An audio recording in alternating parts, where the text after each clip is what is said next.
探抓事件真相，掌握政局变化。观众朋友你好，欢迎持续加入新闻大白话，我是主持人谭英文。好，节目一开始我们来介绍今天的特别来宾，首先是前国安会副秘书长杨永明。议伦好，各位朋友好。还有特役少将厉正杰。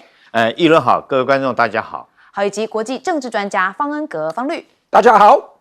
好，观众朋友，我们来讨论一下哦。之前不是中国大陆有试射潜射飞弹吗？好，那当时我们也看到，原本大家都认为是巨浪3，不过我们的吴钊燮认为是巨浪2。他说他就是从我们台湾的乐山雷达上面有做一些这个讯息的侦搜。好，那我们看到1945这个网站因为它比较偏美媒，美国媒体这边他就说其实6分钟就是台湾收到飞弹袭击预警的全部时间。那他说这枚飞弹来自中国，会优先攻击的目标。好，它里头在讨论什么呢？主要就是台湾的乐山雷达。好，那当然这个雷达探测到中国的弹道导弹。好，那这个导弹呢，从一艘核动力的潜舰发射不久之后就被探测到了，而且有追踪它的飞行初期的阶段。那随后就跟美国共享了这个数据。那美国在导弹飞出铺路爪雷达探测范围之后，就陆续用了这个卫星来进行追踪。所以呢，战区网站就说这类的雷达攻击就是一次的警钟，因为大型固定的雷达十分的脆弱，几乎没有办法隐藏。那中国恐怕会在战争爆发的第一天，有可能就会锁定的是乐山雷达来进行打击。同样的警告也针对美国在太平洋的军事基地。好，其实我们从这一次美国跟伊朗的战争当中也有发现其实伊朗的第一击也是打相关的雷达，让他眼睛看不到耳朵聋了之后那后续的飞弹过来就没有办法精准的掌握嘛。好，那当然1945针对这就是这一次我们吴钊燮所说的我们从乐山雷达先追踪之后又跟美国共享，那美国后续再用卫星来进行追踪，又点出了一个更大可能台湾会面临的一个问题就是乐山雷达可能会变成中国优先攻击的目标。好，那我们也看到新疆现在惊见美国的驱逐舰，怎么回事原来是中国在新疆的沙漠建造了一座极为逼真的美国海军阿利伯克级驱逐舰等比例的模型。好，这座模型可以协助中方来提升高超音速飞弹的瞄准能力。那也显示北京正持续的为潜在的冲突，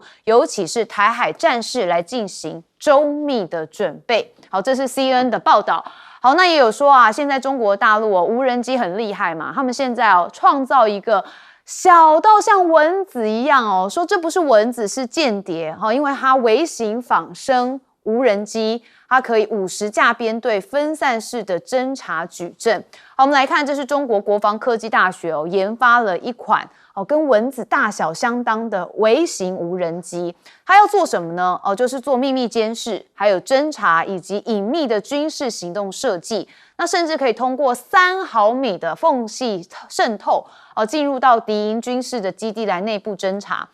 那更以50架编队来形成一种分散式的侦察矩阵。好，那如果真的是已经有做出这样的话，那恐怕接下来防不胜防吧好，但是大家也是有看到一些缺点，包含续航力、能否抗风阻或是质地脆弱，可能是目前最大的技术障碍。好，那我们也知道最近台海、南海我们整个第一岛链其实也有一些危机感。那说美国的陆战队第3侦察营最近呢在冲绳的军港首度操作了一个新型多任务的侦察艇。好，它演练的就是岛屿机动，还有近岸的侦察，还有长距离的海上部署。那训练的目的在提升美国军队在第一岛链跟台海的情搜能力。好，那是不是沿着第一岛链部署的美国陆战队防区内的部队也正在积极的寻求导入战力更强的长程飞弹？有人说这个长程飞弹就是靶心想要反制中国军队在潜在冲突当中可能带来的海上威胁。所以我们也看到了美国的这个海军作战部长科德尔，他怎么说？他说希望能够大规模的整合货柜化的筹载武器，要增强美国海军的战力。好，那目前看起来美国是有一点点担心整个第一岛链的部分啦，所以呢，看起来动作也是蛮多的。好，但相对于美国的军药弹库还是告急的，所以呢，这个当然就跟美伊战争很有关系嘛，因为呢，美国虽然在伊朗战争当中消耗了大量的弹药武器，但是说其实还是保留一定的数量的反舰飞弹、潜射鱼雷跟逆踪精准的武器，但是以上种种并未让解放军攻台危险的程度下降。但是也说中国也不会踩入这个台湾陷阱所以看起来现在有一点点中美之间的一个角力。那华府如果避战放弃台湾，是不是比战败更惨呢？美国智库其实有揭露3重的崩塌。好，那他就说如果一旦台湾被中国掌控，美国就会面临3大难以逆转的损失。第一个当然就是先进的运算的这个领导权瓦解，因为我们有晶片有 AI。好，那当然美国的外交公信力跟实际的投射力量，也就是第二个第一岛链会破防。那第3个则是错失下一代科技突破的机会。所以美国智库还有特别的直言说如果美国为了避免跟中国开战，选择放弃台湾的话，不一定会对美国比较好啦。好，那中国大陆现在官媒也呛瞎说域外的国家停止兴风作浪，说南海不是游猎园。因为最近这个南海仲裁10年的事情又引发了一些争议。好，那看起来中国大陆对其他国家也有一些不同的想法，所以呢大家吵得蛮凶的。好，那现在日本搅局炒作南海仲裁的裁决，那暴露他再军事化的图谋。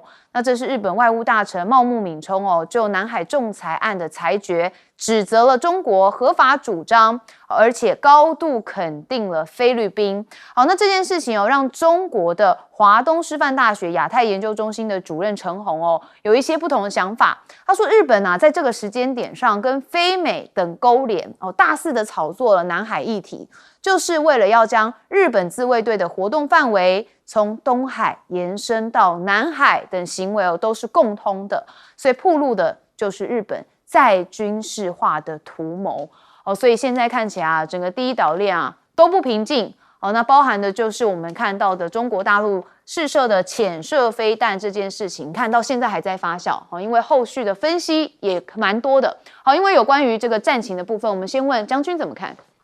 其实这乐山雷达这个铺路爪雷达它能够侦测的范围距离确实是非常远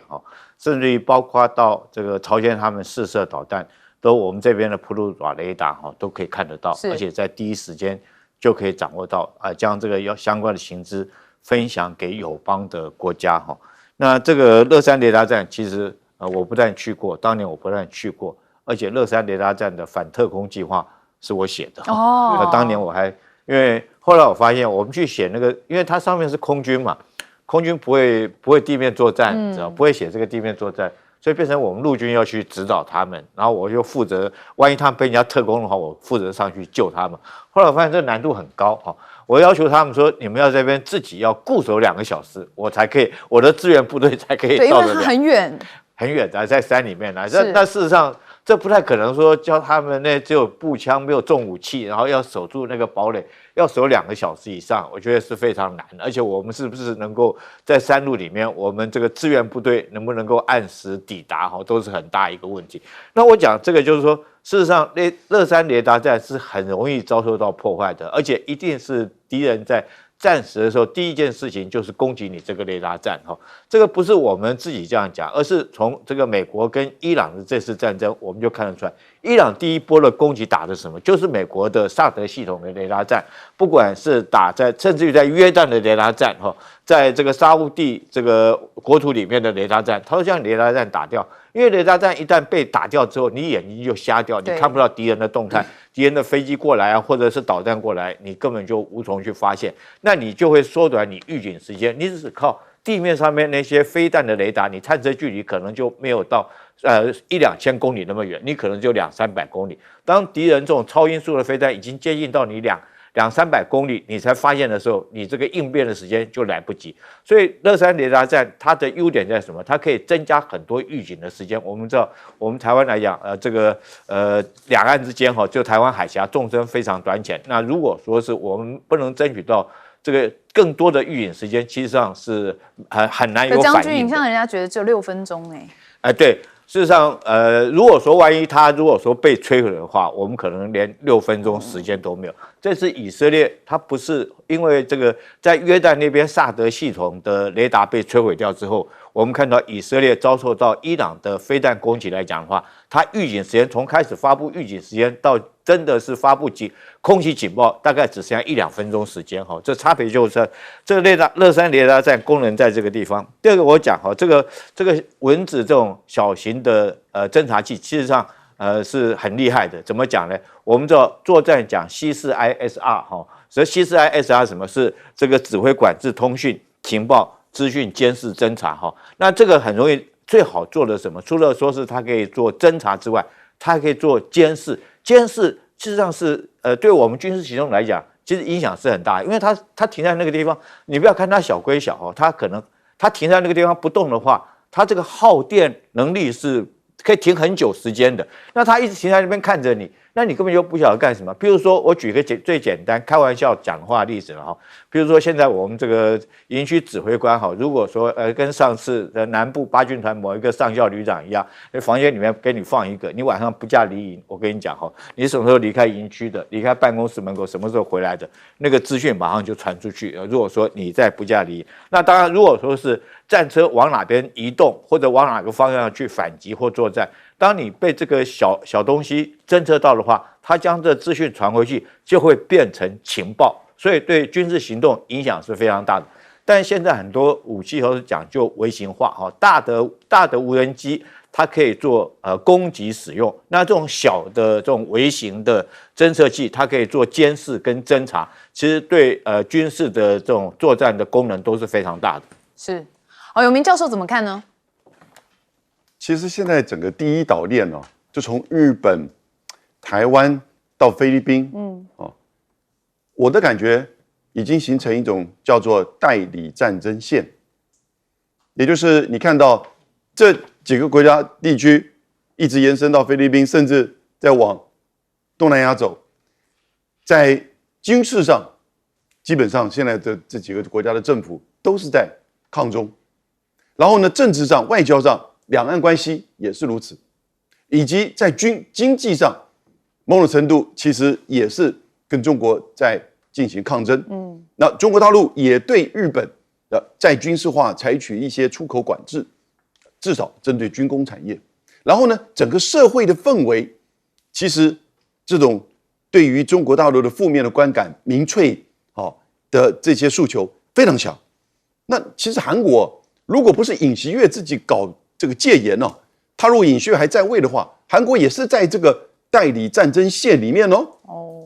因为李在明他是维持了一个战略的平衡，可是韩国自己他内部的民意对于中国大陆还是负面偏高。那你这个跟像东南亚大部分国家跟全球南方国家其实不太一样，所以为什么在第一岛链你看形成一种代理战争线？可是我们真的要去在中美之间的军事对抗去做代理战争者吗？因为美国是真的现在把他的大军都压在第一岛链吗？美军还是如以往的这么的强势吗？而中国大陆还是跟20年前一样，没有什么太军事上让人这个关注的地方吗？我想你大概的答案都不是吧。美国在伊朗战争当中，它的整个军事的霸权，海峡都无法控制。现在又成另外一波新的对抗，然后呢，你看到盟邦国家跟他之间的关系，他都已经产生的责任移转，向北约要你自己担负责任，安全防卫的责任。那在第一岛链呢，美军其实某种程度已经有一点在减少相关的部署只不过是增加演习，因此透过日本、台湾、菲律宾自己本身不断的在制造一些冲突事端，然后你就看到。他在跟你增加演习，可是美军在这个区域有增加部署吗？那更不要说中国大陆这边，解放军过去这10年来的军事的发展，已经很接近的向美国成为另外一个军事的这个强国了。而他最近的这个巨浪3型，我再讲一遍，它是巨浪3型的这个测试，也就形成跟美国之间的核子吓阻，所以中美之间它不会直接发生军事冲突。就算传统军事冲突都不会发生，因此就需要一个代理战争线。现在已经不是一个代理战争，台海的代理战争的场域而已了。我们现在看到，从日本、台湾到菲律宾也就是从东海到台海到南海，成为一个代理战争线。可是我刚刚这样分析下来，那我们基本上等于是在这个第一岛链跟中国在做对抗。美国它真的有安全上的这个协助吗？除了美日安保这样情况之外，可是到底这个第一岛链国家的利益在哪里？如果你要形成跟中国大陆一个全面抗中的第一代理战争线，安全利益有吗？军工产业有，经济利益有吗？本土产业或者是跟中国竞争的产业有。最重要的是，那政治的利益在哪里？政客的选举跟民粹。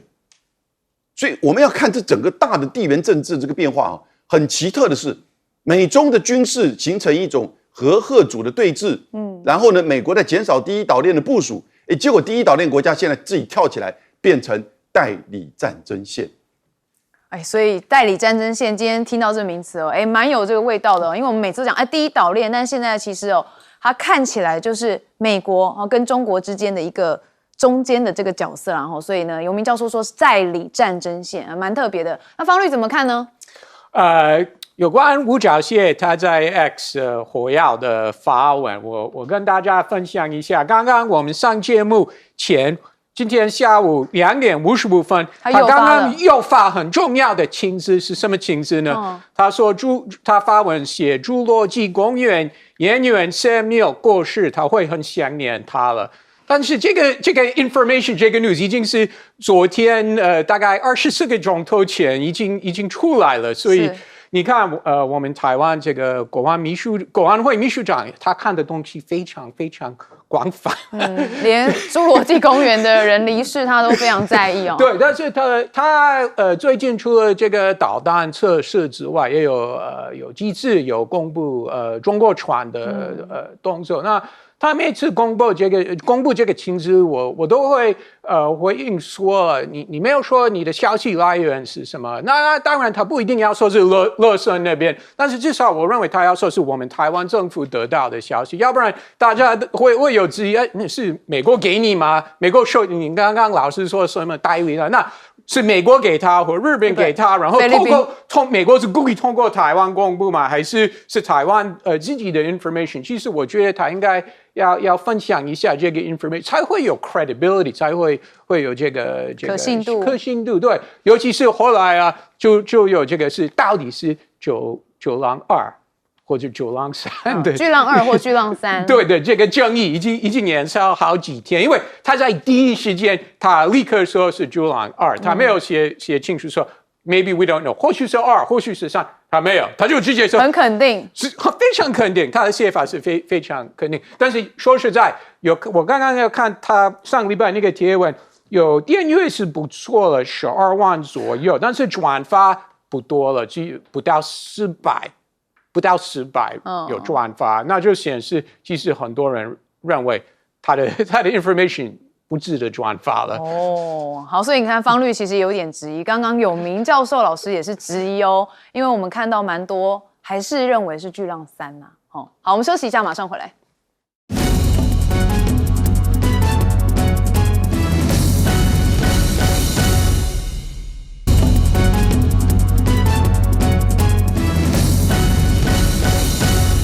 川普真的是多行不义必自毙啊！为什么？因为之前他去年不是发动了关税战嘛，结果现在砸自己脚。我们先看到美国的联邦法院裁定说川普先前控告国税局的诉讼是企图操弄司法程序，并非真正解决法律的争议，所以撤销相关的和解协议而且要求对涉案的律师来进行惩戒。好，也就是美国的法官撤销了川普国税局的和解案而且还批评他滥用司法，不得主张免查税。好，那现在美国的6月预算赤字来到1200亿元这是美国财政部的数据啊，在年度首9个月就前9个月，好，那预算的赤字是1.37兆美元，按年扩大大概2%，好，单季6月的预算赤字是1200亿美元，好，受累于关税的退税，但其实去年同期则是录得了270亿美元的盈余，好，所以去年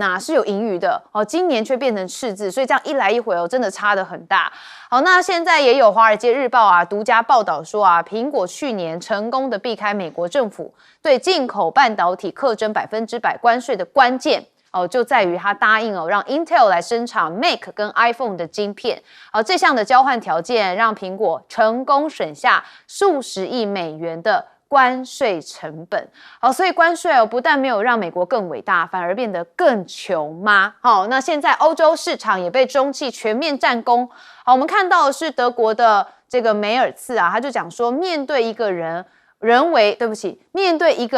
为操纵本国货币汇率的竞争对手，他说无论欧盟多么的创新或表现多么的优秀，都没有办法在竞争当中取胜。所以他们目前正努力要跟中国来对话，试图说服中国允许其本国货币的自由浮动，也就是希望能够放宽人民币汇率的管制。好，那欧盟现在对中国的电动车加征关税之后车企反倒加速的回流欧洲来生产。好，其实就是欧盟在2024年秋天就开始对中国制造的电动车来加征关税，结果呢，西方的汽车制造商明显加快了把电动车生产转回到欧洲的步伐。那除此之外，现在法国的鹅肝因为我们都知道鹅肝法国最有名结果呢，他们也面临了中国对手包揽全球45%的份额所以业界说可能会改变整个行业。好，《华尔街日报》报道，中国目前年产鹅肝大概是1.1万吨。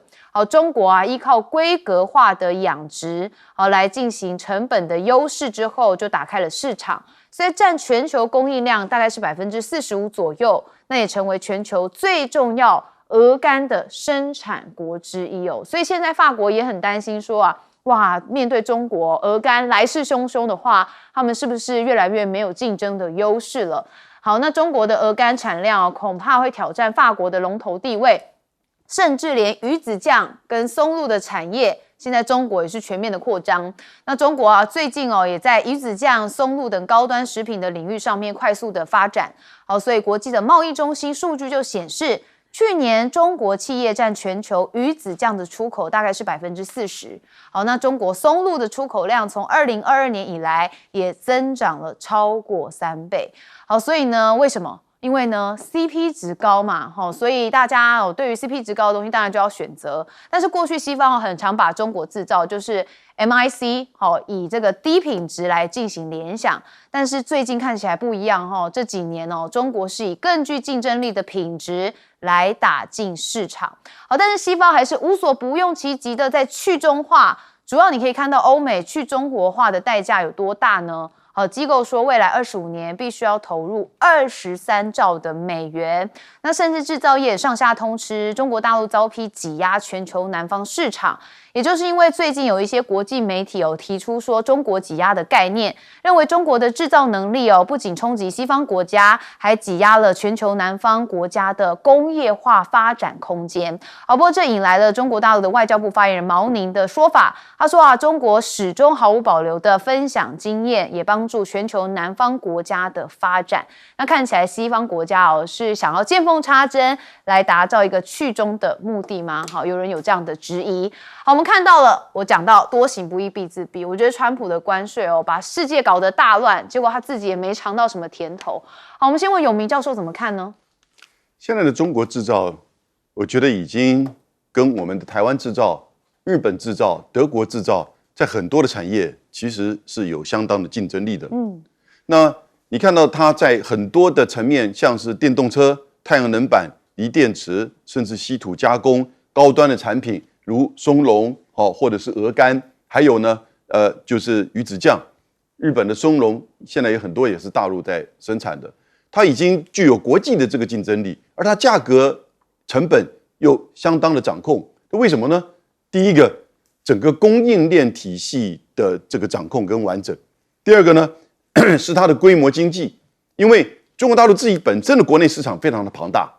啊，所以第三个呢成本的优势，因为它整个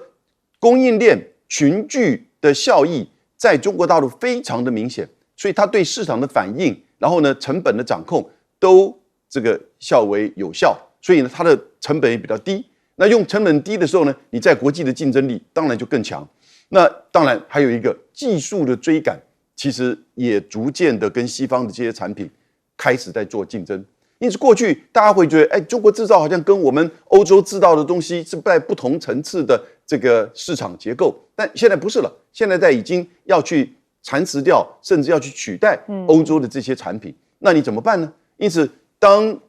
德国的总理批评说这是一个人民币超重，可是事实上如果这段时间你有看到人民币的汇率变化，它其实强劲升值但是是稳定的，就是缓和的，就是这个过程。那像在去年的时候一直都是7，现在来到了6.9，市场上预期在今年下半年会来到6.8对1美元，所以它人民币还是有升值。那你说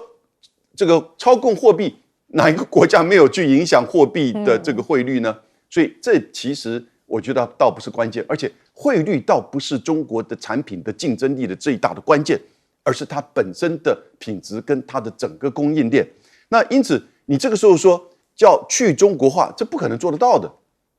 因为你最多可以去风险化，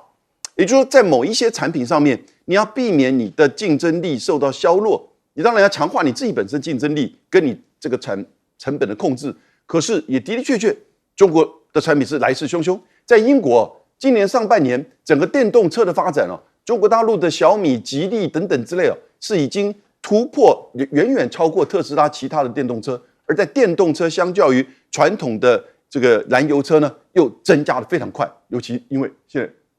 欧洲很热嘛，对不对？对。所以你就看到这个时候你要讲去中国化，不如讲去风险化。让自己的产业怎么样增加更好的竞争力，然后呢，更好的就是在国内以及整个国际的这个销售的情况。因为你现在要去完全摆脱掉中国的这个供应链，倒过来它会制裁你，像是稀土，你就面临到一个很大的这个困境。所以呢，搞到后来其实不是说你自己本身没有办法去中国化，而是你自己本身的产业结构可能都受到冲击影响。是。老实说去中化不如去风险化。好，但是我觉得政治就是人性，要提升自己是很困难的，批评别人比较容易啦。将军，这川普我们在台湾经常会讲一句话，就是说法院是谁家开的那这国税局不晓得，美国国税局不晓得是不是川普开的？他什么呢？他去告自己的国税局，他总统自己去告自己国税局，告他什么呢？因为说你国税局泄露我的这种缴税的资料这个，那我就去告你泄露，要求赔偿一笔很高的一笔金额然后最后自己当总统，自己跟告的国税局和解以后，叫国税局要赔他一笔钱。当然，美国还好，法院不是他开的，法院就制止了这件事情。所以我们看到川普他根本在当美国总统，他根本就是把全国的整个国家的机器当做他的敛财的工具了。那现在我觉得欧洲跟中国的贸易，我跟你讲，欧洲真的是没办法了，没救了啦。怎么讲呢？第一个这个我们从之前我们都一直认为欧洲跟中国在贸易方面来讲的话，大概比较会有争议的，譬如说是这个干净能源电池或者是电动车或者是汽车这方面比较这个企业方面大的东西在彼此做竞争，然后在这方面打不过中国。但是现在你看看，现在居然连农产品都竞争不过中国。鹅肝其实不只是鹅肝不只是我们讲的鱼子酱这些前2天还有一则新闻更有意思，我看了这个瞠目结舌，连北京烤鸭它都这个都卖到欧洲去，欧洲都受不了，都说中国这个产能过剩。我不晓得养鸭怎么会养到产能过剩可是你知道中国来讲，它第一个它就是有10几亿的人口，而且这些人都是非常勤奋，也非常会用脑筋，知道怎么样去做生意，生产出来你最需要的东西。我举一个最浅显、最近刚发生的一个例子，比如说中国做了冷气机那种移动式的冷气机，它等于就是替欧洲量身定做的了。我们一般冷气机不管是这个分离式或者是壁挂式干嘛，都是在户外嘛。但是他就知道说，你欧洲现在来讲，你限于国家的建筑法规，你一些古迹是没办法打动的，你工人很贵，他就设计一个什么移动式的冷气，让你可以推来推去，然后不但设计出这种冷气，配合替欧洲量身定制它所需要，而且在最短的时间之内，它立刻上架生产了好几万台，然后而且用最快的运输方式，用中欧班列，现在已经送到欧洲去了让欧洲可以解这次的夏天的燃眉之急啊。对啊，但是呢，每次都是说身体嘴巴说不要但身体很诚实，还是得要啦方律怎么看？川普这次有点不幸运，运气不好，为什么呢？因为在美国联邦地方法院这个体系，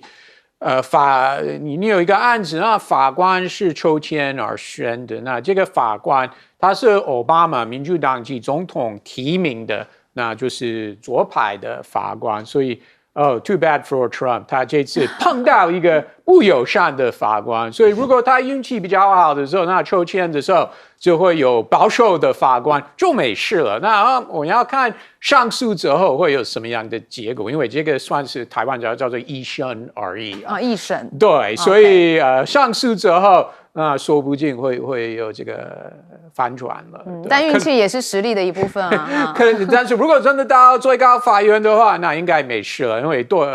最高法院保守法官都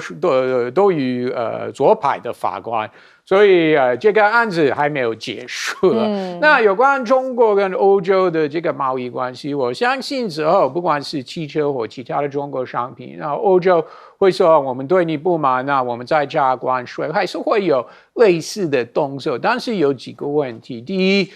有很多东西是欧洲本身自己没有资产的东西了，那这些东西还是中国还是算是世界工厂的东西，那真的是没有办法取代，这个也是事实。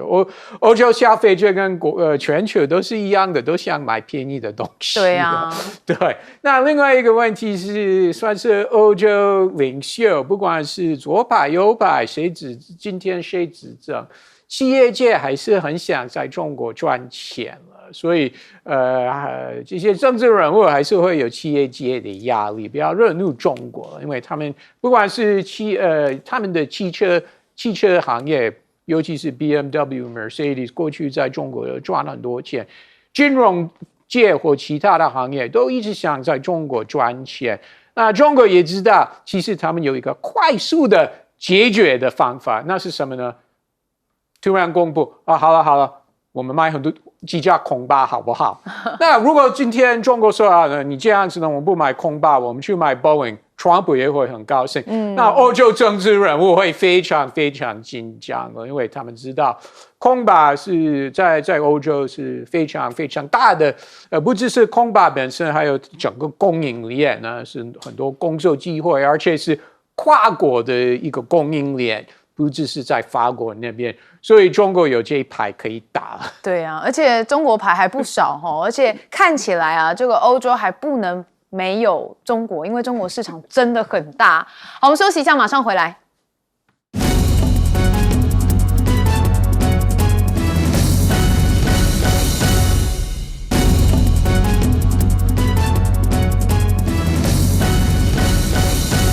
好，美伊之间现在又有一些变化，而且每天都有一些更新，我们就为大家来看其实呢，就是海盗自杀无人艇攻击了伊朗的军港设施。好，这是美军使用3艘海盗无人艇，好，成功打击了伊朗阿巴斯港的一座潜舰跟这个舰舶维修的设施。好，所以画面曝光它以更多的视角方式呈现，那象征美国运用自杀无人艇的军事能力。好，那现在美国的这个美军空中集结也大曝光说12架军机已经现踪在中东。好，这是 Flightradar 24的航班追踪的资料显示，至少12架美军的军机在当地时间14号的凌晨，在中东的上空来执行飞行的任务。好，包含一架E3B 的哨兵空中预警管制机，还有一架美国海军 P8海神式海上巡逻机是盯了600个目标。那川普当然现在也是呛瞎说要重击伊朗，而且连2天，甚至还加码威胁。我们来听他怎么讲。他说这是可能的攻击目标，那也说美军正密切的关注这个目标。不过目前还没有看到任何的动态。他称伊朗的核子项目的状况是不太好的。好，但我们就要看伊朗这边怎么说，因为他们的外交部就说要为伤亡伊朗人复仇。这是他们的发言人说要为遇害的伊朗最高领袖阿里哈米尼所在的美以袭击当中伤亡的伊朗人来进行复仇所以看起来又是隔空互杠，然后有一些零星的军事冲突。那伊朗现在也大规模反击他们的革命卫队宣称以飞弹跟无人机攻击约旦空中军事数座，空中基地数座的飞弹库跟燃料储存的设施，那且彻底的摧毁科威特的空军基地的爱国者防空系统，还有燃料储油槽跟 FPS 的战略雷达，那甚至还攻击了巴林的美军设施以及阿曼的2座雷达系统。所以有相关画面，刚刚也大家看到。好，那伊朗军队说他们针对驻科威特美军有发动破坏性的无人机攻击，甚至有透过防空系统在阿巴斯港的上空来击落美制的 Lucas 自杀式攻击无人机，而且是精准的击落它。那这个美伊冲突最重要的关节点在哪里呢？当然就在赫姆兹海峡。赫姆兹海峡现在美国不让，伊朗也不让就会变成一个冲突最大的核弹爆点。所以我们看到川普的赫姆兹保护费也要开始收了，收多少呢？说一艘邮轮要付9亿元这个9亿元是新台币已经换算过了。好，这是传出的报道说还有要求美国要变成是赫姆兹海峡守护者。那说要这个货物相当价值的20%的保护费，所以如果是个载满原油的邮轮，每艘恐怕就要支付大概是3000万元的美元，相当于台币9亿。好，那当然有船长说这种收费简直就像是拦路这个抢劫。好，那有人说川普才是真正的海盗好，那美国可能会接收赫姆兹海峡收20%的费用。如果成真的话，预估每一天就会入账79亿元，相当可观。所以赫姆兹海峡也算是一个金鸡母，伊朗也这样认为，美国当然也是这样想那伊朗的外长则是酸说太贵了，他们会合理收费。那合理收费到底是收多少不知道，但很肯定的是这些船都会被扒2层皮啦好，那川普收保护费，波湾国家也是很无辜被受连累因为川普点名了中东的4盟友要收保护费包含以色列、沙国、卡达跟阿联酋。他说美国希望得到一些补偿因为我们正在保护全球一个非常富裕的地区，甚至正花钱当中所以要求这些国家支付安全的保障费用。好，安全是借口实际上就是要拿钱就对了好，那美伊战火外溢中东，现在有3个国家，巴林、科威特跟约旦都有通报，已经因应空中威胁采取了拦截或是防御的措施。好，但是因为战火持续的扩散，所以可以看到最符合大家可以看金融市场的就是全球的油价基准布兰特原油上涨了3.6%。好，这些都会是一个未爆弹。那当然我们看到了现在在军事上面的一些冲突又增加了。好，将军怎么看目前美伊的战事呢？这个美国川普这个他本来叫他去开放荷姆兹海峡，当世界警察的就没想到这个警察自己去当海盗自己要去抢这些油。但是我特别要讥笑川普，我就吃定你没这本事。为什么？你要当海盗吧，你自己连海盗窝都被端掉了。他的海盗窝是在哪里呢？他的海盗窝就是巴林，巴林是第5舰队的位置。我们看到这几天伊朗不停的打的第一个目标就是巴林，就是将你美国在这个第5舰队的司令的位置将你打掉。那再来我们讲到技术层面，你如果说美军你靠这些你不说你在那边是有航空母舰，是有伯克号驱逐舰这些还有潜艇。但你用这些船，你怎么去对这些商船、油轮做临检？开玩笑，那些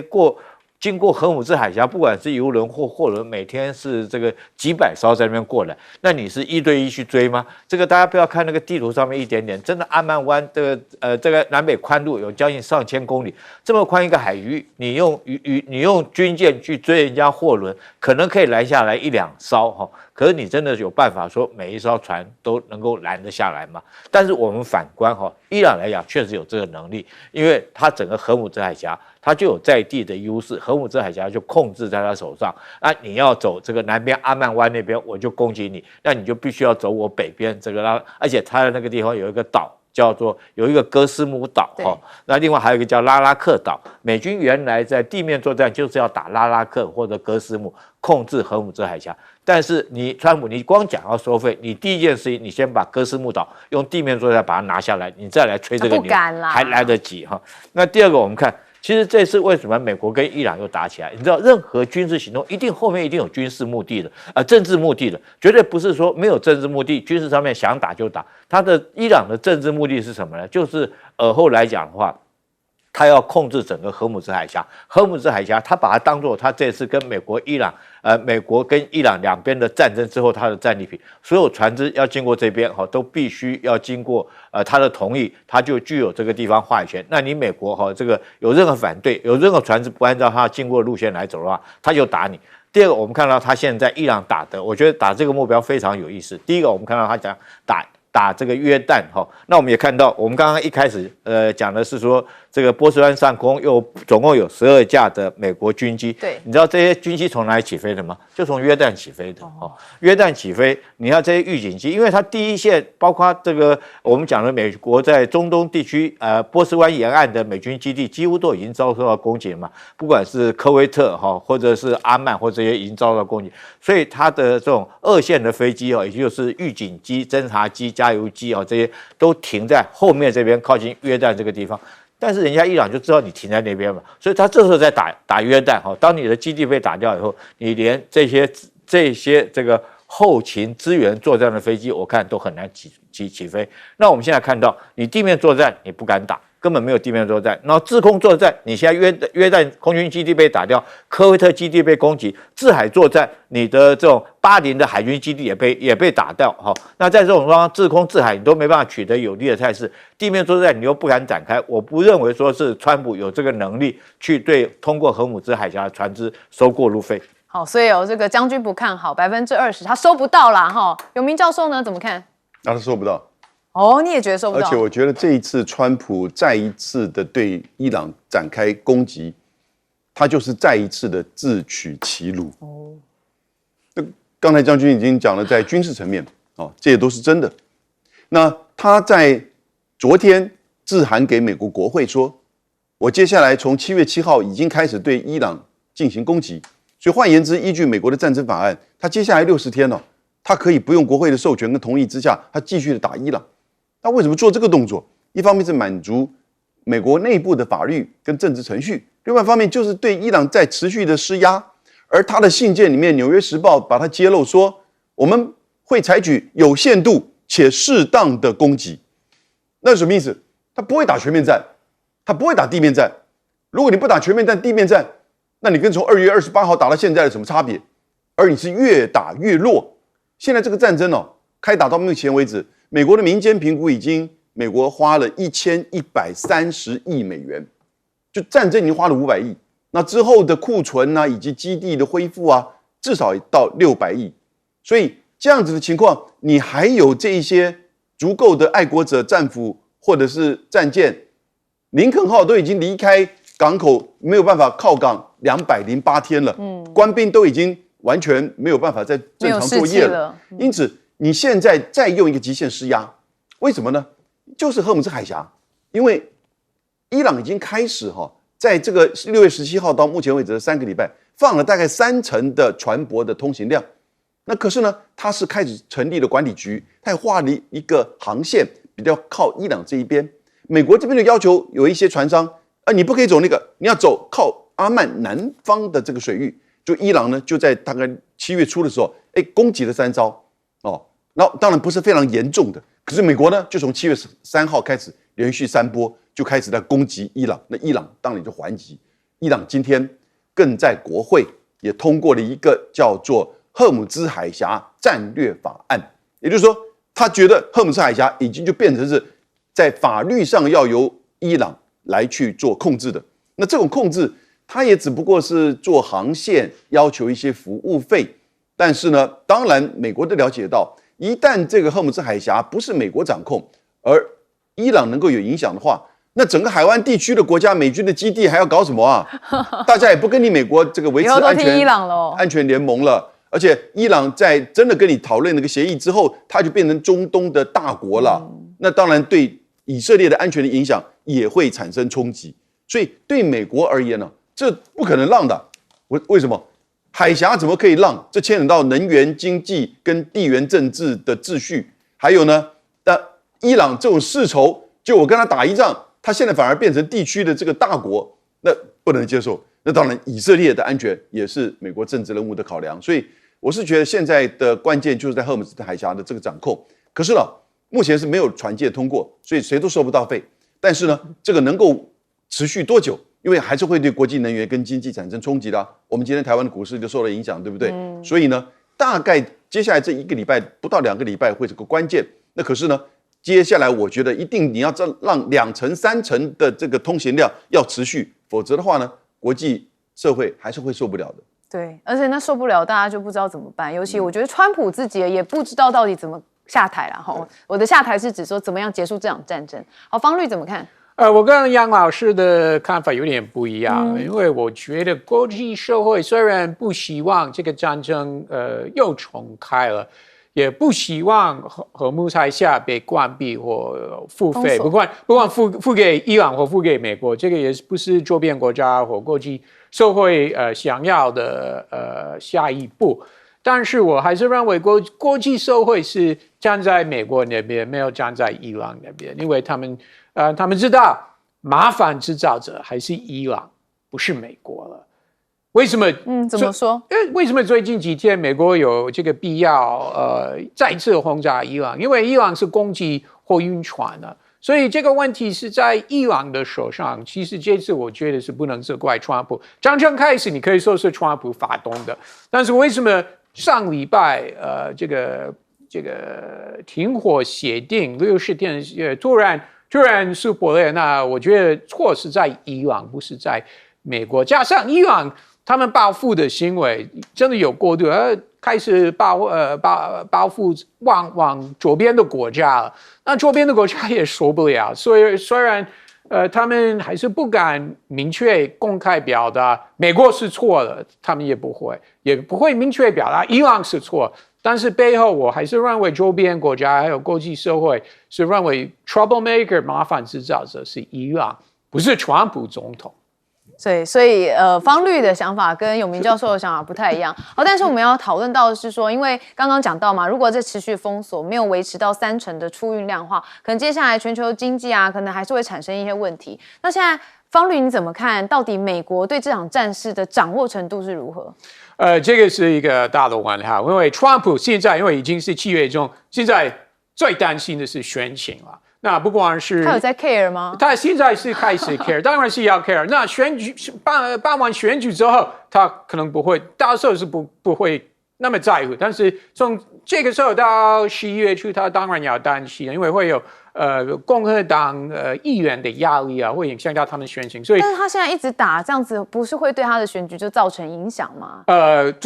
其实他最担心的是生活费这个问题，尤其是油价了。对，这个是他最担心的。那战争，他不希望在选举期间美国有正在战争了，但是那个是可以接受的。他最担心的是生活费跟油价的问题。因为会造成通膨嘛。对对通膨对啊，那就会影响到选民投票倾向了。